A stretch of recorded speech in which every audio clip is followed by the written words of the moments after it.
आप जानते हैं फ़लस्तीन पर इस वक्त जो जुल्म हो रहा है, आप हजरात के हाथ में सोशल मीडिया है, आप भी अपनी आँखों से देख रहे हैं, मैं भी अपनी आँखों से देख रहा हूँ। फ़लस्तीन पर ये जो जुल्म हो रहा है ये आज का नहीं हो रहा, ये काफ़ी अरसे पहले से ये जंग चलती आ रही है और आज तक ये सिलसिला जारी है। मस्जिद अक़सा के हवाले से जो कुछ हो रहा है ये भी आप जानते हैं। मैं अपनी छोटी सी अक़ल के मुताबिक अगर सिर्फ़ इतनी सी बात कहूँ, 56-57 इस्लामी ममालिक हैं। सिर्फ़ ये 56-57 इस्लामी मुल्क सिर्फ़ एक पैगाम जारी कर दें, अगर तुमने ये जुल्म ना छोड़ा ना, फिर हम अपने जवानों को मैदान में भेज देंगे। सिर्फ़ ये पैगाम दे दें, भेजना तो बात की बात है। 56-57 इस्लामी मुल्क सिर्फ़ ये पैगाम जारी कर दें। देखें ना, काबतुल्लाह पर अगर हमला हो तो वो क्या सिर्फ़ सऊदिया में रहने वाले मुसलमानों का मामला है या पूरी उम्मत मुस्लिमा का मामला है? पूरी उम्मत मुस्लिमा का मामला है। तो जो हमारा क़िबला अव्वल है, अगर उस पर हमला हो तो फिर सिर्फ़ फ़लस्तीन का मामला है या पूरी उम्मत मुस्लिमा का मामला है? तो अगर कलमा पढ़ें, ये तो बात की बातें हैं ना कि कौन पंजाबी है, कौन सराइकी है, कौन पठान है, कौन गुज्जर है, ये बात के मामलात हैं। पहले तो हम सब कलमा पढ़ने वाले मुसलमान हैं। तो सारे इस्लामी ममालिक अगर ये पैगाम जारी कर दें तो आपका क्या ख्याल है, इनकी हवाएं नहीं निकल जाएंगी? लेकिन करें तो सही ना। और मैं अपने दिल की बात करता हूँ, कभी ये मामला हो ना तो अल्लाह की कसम दिल ये करता है सबसे पहले मैं वहाँ पर पहुँचूँ, शहीद हो जाए। वो ज़मीन तो मिलेगी जहाँ नबी आराम फरमा है, इससे और बढ़कर क्या बात चाहिए? जो शहर मदीना जाए तो वहाँ दुआएं मांगता है, मालिक मुझे यहाँ ये ज़मीन दे दे। क्यों? हमारे नबी वहाँ आराम फरमा है। फ़लस्तीन की सरज़मीन पर तो कई सारे अम्बिया आराम फरमा है, कई सारे अम्बिया आराम फरमा है। तो ये मामला आज का नहीं है। पिछले जुम्मतुल मुबारक में मैंने ये बात रखी थी कि सबसे पहले फ़लस्तीन पर जो मस्जिद अक़सा की फ़तह करवाई थी वो हज़रत उमर फ़ारूक रज़ी अल्लाह ताला अन्हु ने करवाई थी, और बग़ैर किसी जंग के ईसाई पादरियों ने आपके कदमों में चाबियाँ ला कर रख दी थी। ये सिलसिला उस वक्त का चलता आ रहा है, चलता आ रहा है। फिर एक वक्त ऐसा आया कि सुल्तान सलाहुद्दीन अय्यूबी अलैहि रहमा के ज़माने पर ईसाइयों ने हमला किया और ईसाइयों ने कब्ज़ा कर लिया था। तो सुल्तान सलाहुद्दीन अय्यूबी अलैहि रहमा से ये फ़तह नहीं हो पा रही थी, क्योंकि मुसलमानों की तादाद बड़ी कम थी और ये बहुत ज़्यादा थे। तो सुल्तान सलाहुद्दीन अय्यूबी अलैहि रहमा बड़े परेशान थे।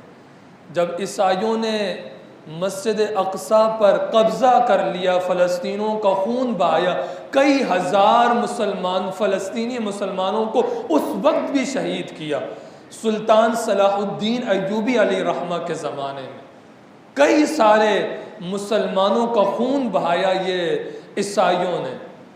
तो सुल्तान सलाहुद्दीन अय्यूबी अलैहि रहमा मस्जिद अक़सा के अंदर जाकर पेशानी को सजदे में रखकर रोया करते थे ज़ारों के तार, और कहा करते थे, मालिक अपने लिए ही नहीं मांग रहा ये सुल्तान, इस मस्जिद अक़सा की हिफाजत के लिए मांग रहा है तुझसे। मालिक ये आँखों से आंसू में अपनी ज़ात के लिए नहीं बहा रहा, ये तो इस मस्जिद अक़सा के लिए बहा रहा हूँ। मस्जिद अक़सा की ज़रा आप शान तो समझिए ना। रब ने अपने महबूब को मिराज कराई तो मस्जिद अक़सा में लाकर करवाई है। मस्जिद अक़सा से मुसलमान मोहब्बत नहीं, इश्क करते हैं। मस्जिद अक़सा तो हमारे दिलों में बसती है। ज़रा आप मस्जिद अक़सा की शान को समझिए। अल्लाह ने अपने महबूब को हरम से मिराज की रात मस्जिद अक़सा में लाकर खड़ा किया, और क्या शान है? सारे अंबिया जो अपने ज़मानों में हुकूमत पहले कर गए थे ना, वो सारे नबी करीम सल्लल्लाहु अलैहि वसल्लम के पीछे हाथ बांधे मुक्तदी बने खड़े हुए हैं। और क्या शान है आमना के लाल की के मुसल्ले पर खड़े हुए हमारे इमाम, और नबी करीम सल्लल्लाहु अलैहि वसल्लम इमामत करा रहे हैं। अब शान समझिएगा मस्जिद अक़सा की। जब नबी करीम सल्लल्लाहु अलैहि वसल्लम उससे आगे जो मामलात हुए, जब मिराज कर कर वापस आए ना मक्का में, तो जब नबी करीम सल्लल्लाहु अलैहि वसल्लम ने ये फरमाया कि रात के थोड़े से हिस्से में मैं मस्जिद हराम से मस्जिद अक़सा गया, तो उनको समझ कोई नहीं आती थी काफिरों को, क्योंकि मस्जिद हराम से मस्जिद अक़सा पर अगर कोई ऊंट पर या घोड़े पर सवारी करे तो 1 महीना जाने को लगता, 1 महीना आने को लगता। तो काफिरों की यह बात समझ में नहीं आ रही थी, कैसे कैसा हो सकता है रात के थोड़े से हिस्से में यहाँ से वहाँ गए, वहाँ से यहाँ भी आ गए, ये तो मामला समझ में नहीं आता। तो काफिरों ने कहा अच्छा अगर आप मस्जिद अक़सा गए हैं तो हमें बताएं ना मस्जिद अक़सा की खिड़कियाँ कितनी हैं, मस्जिद अक़सा के दरवाजे कितने हैं, मस्जिद अक़सा में पिलर कितने लगे हुए, मस्जिद अक़सा के रोशनदान कितने हैं। तो मस्जिद अक़सा की शान क्या है कि एक मर्तबा मस्जिद अक़सा को देखने के लिए नबी करीम सल्लल्लाहु अलैहि वसल्लम मस्जिद हराम से मस्जिद अक़सा तशरीफ ले गए। जब काफिरों ने यह सवाल किया तो मस्जिद अक़सा खुद चल के हुजूर के कदमों में आ गई। नबी करीम सल्लल्लाहु अलैहि वसल्लम फरमाते हैं जब काफिरों ने यह सवाल किया ना आप बताएं मस्जिद अक़सा के दरवाजे कितने, तो हुजूर फरमाते हैं रब ताला ने मस्जिद अक़सा का सारा नक्शा मेरी आंखों के सामने ला के रख दिया। ये तो वो वाली मस्जिद अक़सा है जो हुजूर की ज़ियारत करने के लिए काबतुल्लाह में आई है। इसकी शान समझिए।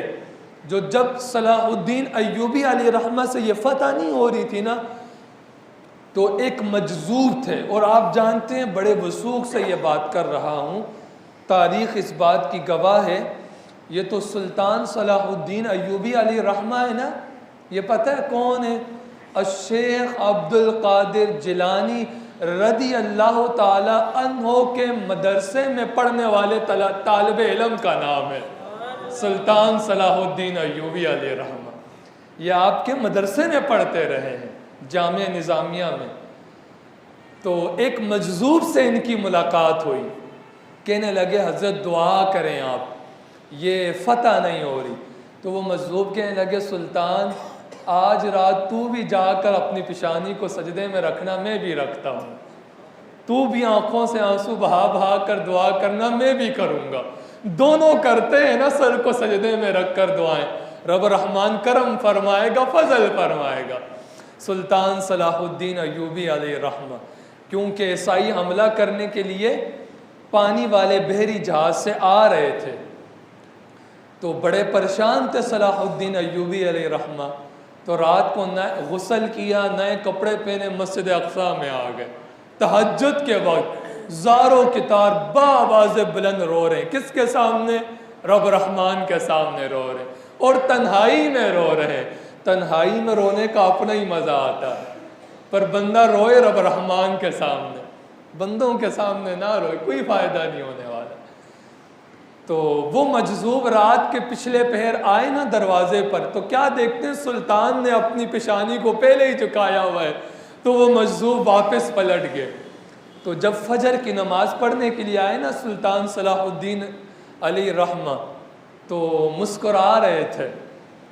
तो उन मजजूब से आकर कहने लगे आपकी दुआ कबूल हो गई है। वो मजजूब कहने लगे क्या हुआ?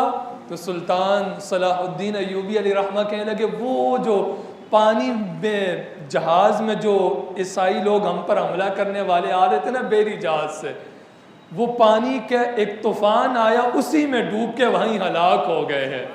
तो वो मजजूब ना, अगर ये जुमले आपके कानों तक पहुंच सके और दिल के कानों से सुनिएगा, वो मजजूब मुस्कुरा कर कहने लगे सुल्तान वो जो 2 बहरी जहाज थे ना वो तूफान में नहीं डूबे, वो जो रात के पिछले पहर तेरी आंखों से आंसू निकले थे ना वो बेरी जहाज तेरी आंखों से निकलने वाले आंसुओं में डूब गए हैं। वो पानी में नहीं डूबे, वो तो तेरी आंखों से निकलने वाले आंसुओं में डूब गए हैं। तो आज भी फ़लस्तीन में रहने वाले मुसलमान माएँ बहनें बच्चियाँ और वो वालिदैन और मस्जिद अक्सा भी आज सुल्तान सलाहुद्दीन अय्यूबी को पुकार रही है।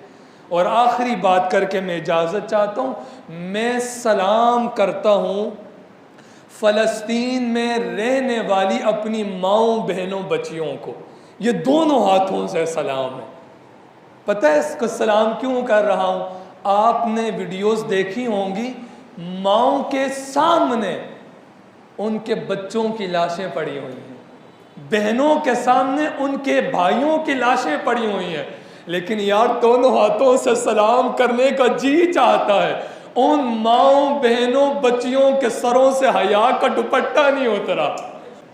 उन मुसलमान बहनों ने क़यामत तक आने वाली औरतों को ये पैगाम दिया कि तुम्हारा जो कुछ जाता है चला जाए, सर से हया का दुपट्टा नहीं उतरना चाहिए।